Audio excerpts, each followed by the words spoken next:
매일 아침 말씀 2024년 5월 10일 금요일 아침입니다. 오늘 우리에게 주시는 하나님의 말씀은 열왕기상 15장 9절에서 24절까지의 말씀입니다. 아사 왕의 빛과 그림자라는 제목으로 함께 말씀의 은혜 나누도록 하겠습니다. 오늘 말씀의 핵심 구절은 23, 24절입니다. 아사의 남은 사적과 모든 권세와 그가 행한 모든 일과 성읍을 건축한 일이 유다왕 역대 지략에 기록되지 아니하였느냐. 그러나 그는 늙음하게 발에 병이 들었더라. 아사가 그의 조상들과 함께 잠에 그의 조상들과 함께 그의 조상 다윗의 성읍에 장사되고 그의 아들 여호사밧이 대신하여 왕이 되니라. 아멘. 처음에 순수했던 신앙의 열정을 끝까지 유지한다는 것은 결코 쉬운 일이 아닙니다. 처음에는 하나님을 향한 깊은 사랑의 마음과 분명한 믿음의 확신이 있었는데 점차 세상 가운데 살아가면서 세상이 주는 어려움과 유혹의 마음을 빼앗겨버리고 주님을 향한 믿음으로부터 멀어지는 일들이 얼마나 우리들의 삶 가운데 많이 일어나는지 모릅니다.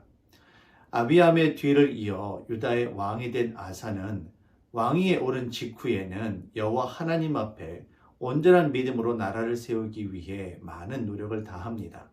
우상을 파괴하고 성전에서 종교적 음란 행위를 자행하던 남색하던 자들을 다 쫓아냅니다. 심지어 자신을 친어머니처럼 돌봐주었던 할머니 마아가를 태우의 자리에서 쫓아내기까지 합니다. 왜냐하면 이 마아가가 아세라상을 만들고 우상을 섬기는 일에 앞장섰기 때문입니다. 아사는 이처럼 혈연의 정을 끊을 정도로 온전한 믿음으로 나라를 세우기 위해 열심을 다했습니다. 하지만 초기 여호와 하나님을 향한 순수한 열정을 지니고 있었던 이 아사는 후기에 이르러 하나님이 아니라 세상의 왕을 더 의지하게 됩니다. 북이스라엘 왕 바하사가 라마의 요새를 세우고 예루살렘을 공격하려고 준비를 하게 됩니다. 이때 아사는 여호와 하나님의 도우심을 간구하는 것이 아니라 다메섹 왕 베나닷에게 예물을 주고 대신 이스라엘을 공격해 줄 것을 요청합니다.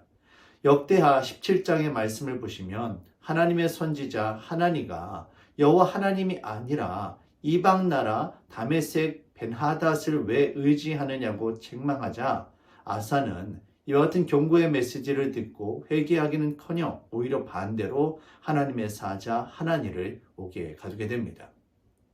다윗은 나단 선지자를 통하여 경고의 메시지를 들었을 때 회개하고 죽게 돌아오지만 아사는 하나님의 메시지를 무시하고 오히려 하나님의 사자를 핍박합니다. 초기에는 여호와 하나님을 의지하던 이 아사가 후기에 들어서 스스로 왕이 되어 자신이 나라를 다스려 했음을 우리는 알 수가 있습니다. 결국 아사는 하나님의 심판으로 발에 병이 들어 얼마 지나지 않아 죽게 되어집니다. 사람의 의지와 각오는 시간이 지남에 따라 얼마든지 변할 수 있고 무너질 수 있습니다. 하지만 시간이 지나도 변하지 않는 하나님의 말씀을 붙잡는다라면, 그리고 말씀을 통해 역사하시는 성령 하나님의 은혜를 간구한다라면 우리의 믿음을 반드시 지켜나갈 수 있는 줄로 믿습니다. 오늘도 말씀을 통해 우리들의 삶을 이끄시고 하나님의 은혜 가운데 보호하시는 성령 하나님의 은혜를 간구함으로 우리의 믿음을 굳건하게 지켜나가는 저와 여러분들이 되시기를 주의 이름으로 축원합니다. 사랑의 주님, 아사는 초기에 하나님을 향한 분명한 믿음이 있었습니다. 하지만 시간이 지남에 따라서 그 같은 믿음을 지키지 못하고 하나님이 아니라 세상의 왕을 의지하는 것으로 그의 신앙이 변질되어졌음을 살펴볼 수 있었습니다. 오늘 이 시간 우리의 신앙을 돌아보기를 원합니다. 첫사랑을 다시 회복하길 원하고 시간이 지남에 따라 더욱더 굳건하며 변하지 않는 믿음의 사람으로 세워져 갈 수 있도록 주님 인도하여 주시옵소서. 오늘도 우리에게 말씀을 주시고 성령을 통해 인도하여 주시옵소서. 감사드리며 예수님의 이름으로 기도합니다. 아멘.